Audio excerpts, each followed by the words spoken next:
We have two videos for you. One is the teacher set up a BIOSig ID, and this video is going to focus on what it looks like after you've added the BIOSig ID to your course as a student, what the student would see. So you get familiar with that. In your handouts, you'll see some communication we suggest that you can share. You're welcome to tweak that and make that your own, but know that there are instructions that BIOSig will automate for you once you activate it in your course. So if we go to modules as a student, here are those generic instructions that BIOSig creates if you use that tool.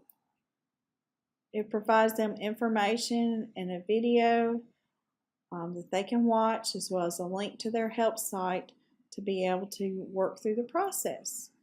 On the next button, we'll get the Load BIOSig ID, and this is where the student, the first time they go into a course, would set up their BIOSig ID. After this setup, any verification inside of a course, they'll be able to just go through the verification process that we'll see next. So when they get here, it tells them to pick what device they're using. So are they using a mouse with a computer or a stylus on their iPad, or do they have a touch pad on their laptop or a touch screen on like their mobile phone or their iPad?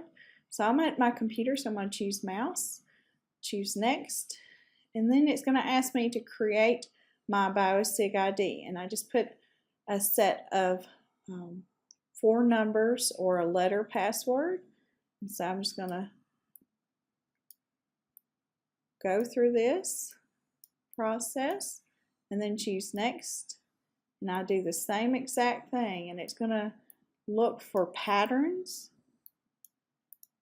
And so that time I did it too differently. It didn't match up or align. I was probably trying too hard to write neatly. So this is my first time seeing it go through those many differences. There, I finally got it. I just wrote, didn't focus so hard on my how good it looked, and so it did like that. The next step is I'm going to create what's called a click ID. It's going to look for patterns of where I click on numbers. This can be a different number. I'm just going to go through and use that same number, hit next, and I repeat that process. And there. Now I'm almost done. I have to draw that ID I created one more time.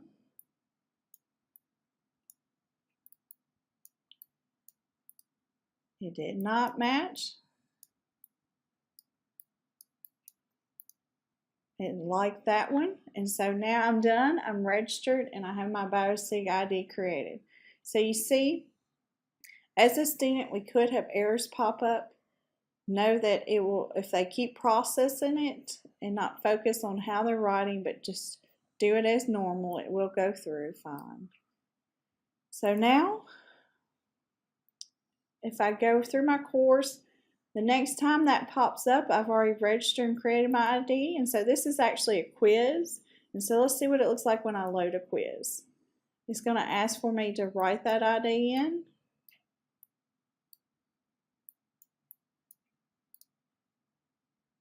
And I got it, and now I can see my Take the Quiz button. So if you have it linked to a quiz, the students do not see the Take the Quiz button until they go through that verification process.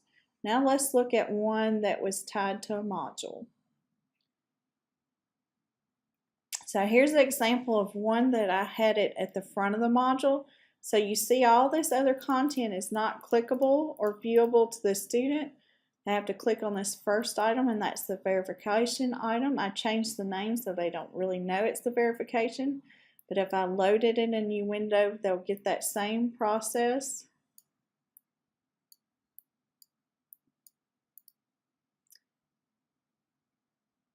And once it's done, now if I go back to that same module, I now have access. It shows this is submitted, so that was an assignment. It does come through as an assignment, and I'll show you that next. Now, here's that other one where I put it before this other content, and I have to submit this to be able to view this content. So I didn't put it at the very front of it, but before this other content And so therefore I am seeing where I have to do my verification when I click on it.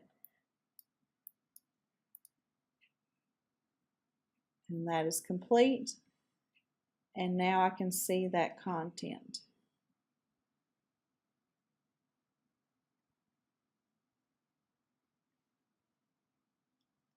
So as a teacher, I just want to show you real quick, that was the student view. As a teacher, under my assignments, I now have a BIOSig ID group here.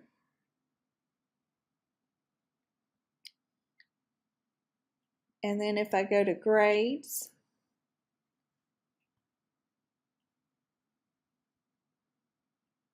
here are those two items that student completed. It will add columns to your gradebook as well. They show up as check marks, so you see the students participating in those or not, so you can still track why they may not can see an assignment. You can go to grades. If they say, I can't see all my items under PowerPoint 3, if you go under grades, you can see if they've checked that off.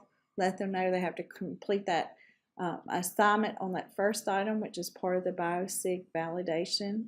If they're having trouble, they can use the help desk at BIOSig, or they can reach out to the e-learning office. We're here to help.